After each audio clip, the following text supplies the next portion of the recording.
Modern civilization is revving itself into a pathologically short attention span. We are hyper-focused on the digital, the immediate, the next 5 seconds. This hyperfixation on our own creations creates a biological blind spot. Biologists call this the Eremocene, the age of loneliness, a period where we have effectively tuned out the rest of the living world.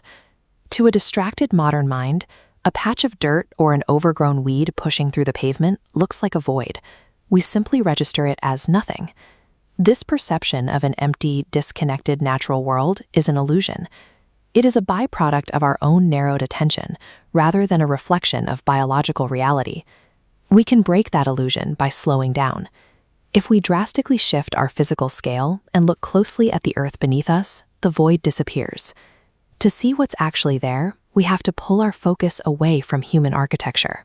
We have to plunge past the canopy of grass blades and sink directly into the dark, textured layers of the topsoil.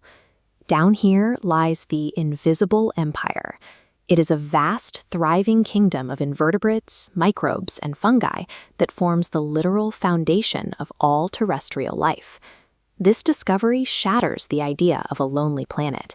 It reveals an intensely crowded, hyperactive reality that has been operating quietly beneath us all along. The biologist E.O. Wilson spent his career proving humans and massive mammals don't keep the world turning. That work is done by the little things. A single handful of ordinary soil is a buzzing metropolis. Millions of organisms are down there right now, constantly engineering their physical environment. Nematodes graze on bacteria, while microscopic roots trade nutrients with sprawling networks of fungi. They are locked in a constant, silent dialogue of resources. This microscopic activity is the precisely tuned machinery that sustains all larger life on the planet. It is the engine of the entire biosphere. From a systems perspective, this raises a question. How does a scramble of tiny, seemingly mindless bugs and roots create a functional, self-regulating planet? Through emergence. Combining simple hydrogen and oxygen atoms crosses a threshold, producing a new property, wetness. Life functions similarly. Billions of tiny micro-interactions in the soil scale up to stabilize the atmosphere, functioning as a distributed, living planetary intelligence. Humans are physically woven into this network. 10% of the cells in your body are human, the rest are microbial. Biologically, we are portable swamps. We are inextricably linked to a brilliant, interconnected system, a living machinery that has run the world independently of us for billions of years. For decades, many environmentalists have been guided by a destructive romantic myth that humans are an unnatural virus that must leave nature entirely alone to heal.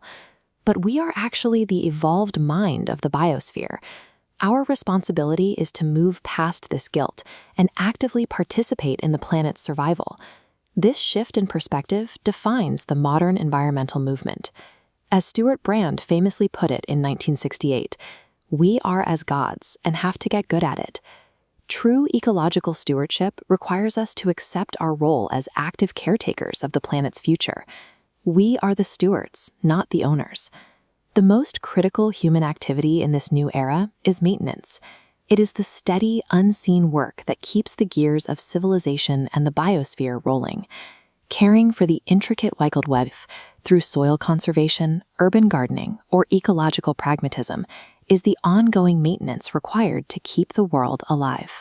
This work must be measured in the long now of centuries and millennia.